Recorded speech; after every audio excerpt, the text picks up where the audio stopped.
కష్టకాలాల్లో పవన్ అన్న నాకు ఫోన్ చేశారు. ఆనాడు బాబు గారిని జ్యుడిషియల్ రిమాండ్ కి పంపిస్తే నాకు ఫోన్ చేసిన మొదటి వ్యక్తి పవన్ అన్న. ఆ రోజే చెప్పారు, ధైర్యంగా ఉండు Lokesh, we're all with you. Babu గారు ఇలాంటి తప్పు చేస్తారని ప్రజలు నమ్మరు, ముందలకెళ్ళని చెప్పారు. కానీ బాబు గారిని ఆ రాజమండ్రి జైల్లో చూస్తే చాలా బాధ కలిగింది. బాబు గారు ఉన్న బ్యారక్, ఆయన మొదటిసారి ముఖ్యమంత్రి అయినప్పుడు కట్టిన బ్యారక్, ములాఖాత్ చేసిన రూము ఆయన మూడోసారి ముఖ్యమంత్రి అయినప్పుడు కట్టిన రూమ్. దేవుడు మాకు ఒక పరీక్ష పెట్టాడు అనుకున్నాడు. మనందరి అమ్మ భువనమ్మ మనకు అండగా నిలబడింది. నేను బాధపడి కళ్ళంతా నీళ్లు పెట్టుకుంటే కొండంత భరోసా.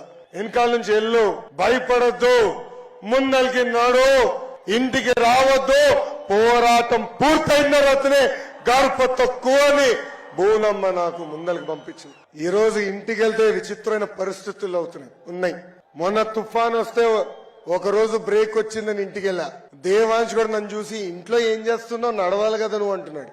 అంటే ప్రజల కోసం, ప్రజల తరపున ఈ రోజు తెలుగుదేశం జనసేన పార్టీ పోరాడుతుంది. గత 4 సంవత్సరాలుగా ఎత్తిన పసుపు జెండా దించకుండా, మడమ తిప్పకుండా తెలుగుదేశం పార్టీకి కంచుకోటకి కాపలా కాసిన ప్రతి పసుపు కార్యకర్తని కాపాడే బాధ్యత నాది.